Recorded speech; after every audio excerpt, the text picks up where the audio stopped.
இன்னைக்கு டாஸ்க் முடிஞ்ச உடனே கமர்தீன் வந்துட்டு பார்வதியை போயிட்டு லைட்டாக சைடு ஹக் பண்ணியிருப்பாரு. சைடு ஹக் பண்ணிவிட்டு வெல் பிளேட் அப்படின்னு சொல்லியிருப்பாரு.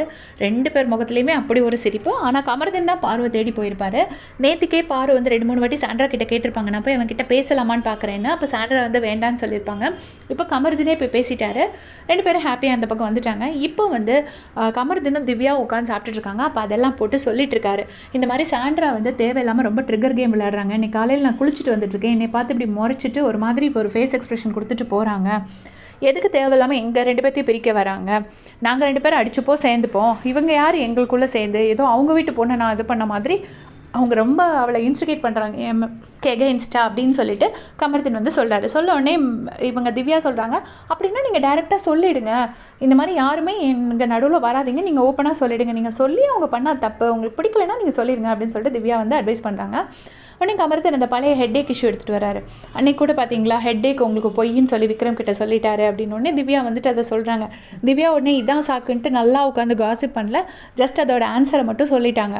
ஆமாம், அது சாரே கேட்டாரே குறுப்படை போடணுமா அப்படின்னு சொல்லி கேட்டார்ல, நான் எதுக்கு தேவையில்லாமல் போய் சொல்ல போகிறேன்? எனக்கு அன்றைக்கி பிரச்சனை என்னென்னா, எஃப்ஜே வந்து அந்த பால் எடுத்துகிட்டு போய் வெளியே வச்சது. திவ்யா அதை எப்படி நினச்சிக்கிட்டாங்கன்னா, எஃப்ஜே பால் எடுத்துகிட்டு போய் வச்சது வந்து அந்த பால் அவங்க எடுக்கக்கூடாதுங்கிறதுக்காக அவர் கொண்டு போய் வச்சார். திவ்யா அதை என்ன நினச்சிட்டாங்கன்னா, நம்ம என்ன திருடி குடிச்சிருவோம் நம்மளை நினச்சிட்டாங்களான்னு அவங்க தப்பாக நினச்சிட்டாங்க. அதை நினச்சதுனால அவங்களுக்கு ரொம்ப ஹர்ட் ஆகிடுச்சு. அதை அன்றைக்கே சொல்லியிருப்பாங்க, அதை இப்போவும் சொல்கிறாங்க. நான் அதுக்கு தான் ரொம்ப ஹர்ட் ஆனேன். இன்னொன்று என்னென்னா, நான் தலைவலின்னு போய் சொல்லணுன்னா எதுக்குங்க? வேலை செய்யாமல் இருக்கிறதுக்காக போய் சொல்லணும். நான் அவங்கள விட நிறைய வேலை தான் செய்கிறேன், நான் ஏன் போய் சொல்லியிருக்கணும் அப்படின்னு சொல்லிட்டு திவ்யா சொல்லிட்டு விட்டுட்டாங்க. அதுக்கப்புறமா அவர் சொல்கிறாரு, சாண்ட்ரா வந்துட்டு ரொம்ப ஓவராக இது பண்ணுறாங்க, ஃபேமிலி மிஸ் பண்ணுறதுலாம் ரொம்ப டூ மச்சாக இருக்குது. 2 பேரும் வரும்போதே தெரியும், இந்த வீட்டிலேருந்து ஒரு ஆள் முதல்ல எலிமினேட் ஆகி போவாங்கன்னு தெரியும், அப்புறம் குழந்தைங்கள ஏதோ ஒரு இடத்துல ஒப்படைச்சிட்டு தான் வந்திருப்பாங்க.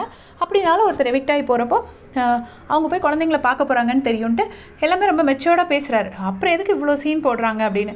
மொத்தத்தில் கமர்தீன் வந்து சாண்ட்ரா மேலே செம்ம கோவத்தில் இருக்கார். எதனாலன்னா, அவருக்கு இப்போ பாரு கூட பேசணும், பாரு கூட பேச முடியலையேன்னு சாண்ட்ரா மேலே கோவத்தில் இருக்கார். ஸோ இதனால தான் வந்து இன்றைக்கி நைட்டு பாரு கூட பேசுகிற சண்டையும் நாளைக்கு சாண்ட்ரா கூட உள்ள சண்டையும் நடக்க போகுதுன்னு நினைக்கிறேன். இதை பற்றி உங்களுடைய கமெண்ட்ஸை சொல்லுங்கள். தேங்க்ஸ் ஃபார் வாட்சிங்.